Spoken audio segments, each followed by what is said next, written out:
Si vous pensez utiliser la clause d'inspection pour renégocier les conditions d'une promesse d'achat, écoutez bien la vidéo d'aujourd'hui.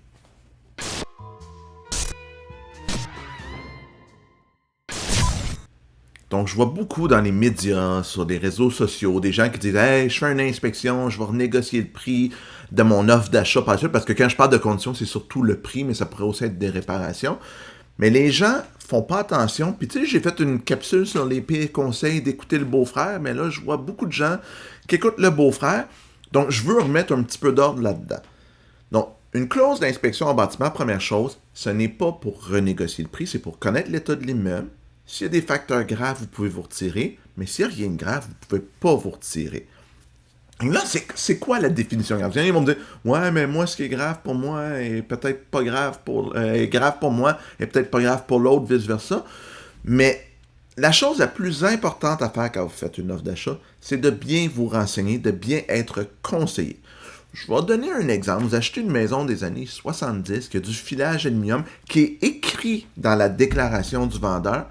Vous ne pourriez pas, suite à l'inspection, renégocier pour ça. Quand vous avez signé votre offre, il était écrit qu'il y avait du filage d'aluminium. C'était connu.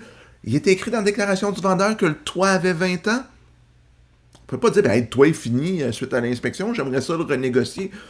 Un drain français d'une maison, l'inspecteur il dit, le drain français est probablement en fin de vie utile. Vous achetez une maison de 30, 40 ans, c'était attendu, à moins évidemment que le vendeur dit j'ai changé le drain français l'année passée, puis là l'inspecteur arrive et dit ça a été fait tout croche, par exemple. Donc, tu sais, oui, il peut y avoir des raisons pour renégocier le prix, mais si le vendeur vous a déclaré quelque chose et que vous dites ben, je vais renégocier le prix après l'inspection, parce que je sais qu'il faut que je change les fenêtres, je sais qu'il faut que je change le toit, je sais qu'il faut que je répare le drain français, ben, vous pourriez vous exposer à des poursuites. Il y a de la jurisprudence là-dessus qu'un acheteur qui était renseigné ne peut pas se servir de ça pour se sortir de l'offre d'achat. Même principe. Une prise à la polarité inversée. Ça coûte, je sais pas moi, 250$ d'électricien. Là, je m'excuse aux électriciens si c'est pas le cas. Là, je suis pas expert, mais c'est pas une job là, ultra compliquée. Mais vous pouvez pas dire je vais annuler mon offre non plus. Donc, ce qui est attendu selon l'âge de la propriété que vous achetez, de l'usure normale qui était prévisible ou des choses qui ont été déclarées, vous ne pouvez pas vous en servir pour renégocier le prix. Mais là, une fois que j'ai dit ça, qu'est-ce que vous pouvez avoir comme chose valable suite à l'inspection pour négocier le prix? Je vous donne un exemple dans le prochain segment.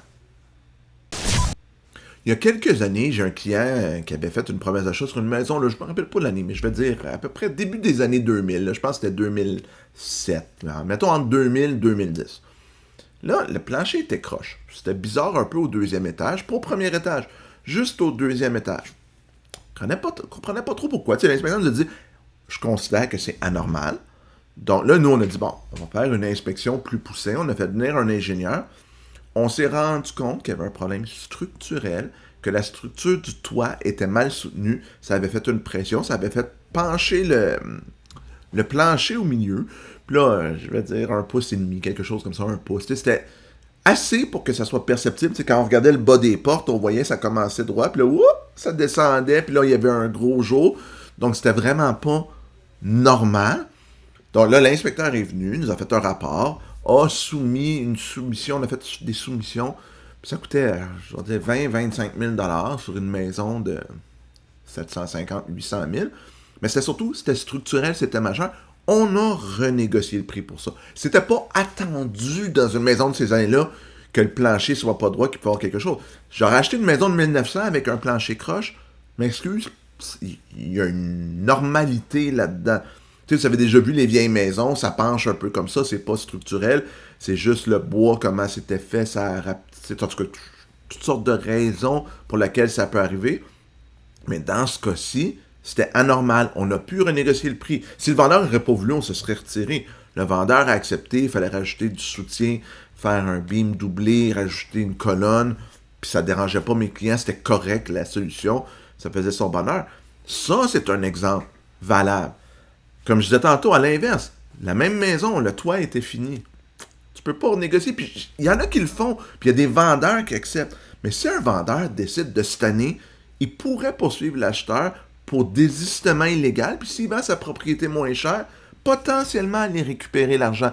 C'est là que ça devient des dossiers d'avocats, puis c'est pas bon pour personne. Donc, avant de faire une offre d'achat, ce que je voulais dire, c'est renseignez-vous comme il faut sur ce qui est normal pour l'argent maison que vous achetez, puis pensez pas que vous allez absolument pouvoir vous retirer ou renégocier le prix suite à l'inspection, contrairement à ce que plein d'articles disent, puis plein de gens disent « j'ai réussi ».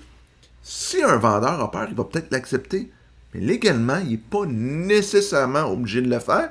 Puis là, si ça finit, puis vous pognez un vendeur comme moi qui dit « Hey, la chenoute, tu t'en retireras pas, m'a te ramener dans le droit chemin », ben, ça va peut-être être une expérience douloureuse, puis ça va peut-être être de votre faute, oui, ça va peut-être être de la faute du courtier qui ne vous a pas renseigné aussi. Donc, ça va faire une mauvaise expérience pour tout le monde, puis vous allez avoir erré en écoutant des conseils d'une personne qui aurait peut-être pas dû vous en donner parce qu'ils ne connaissent pas vraiment ça.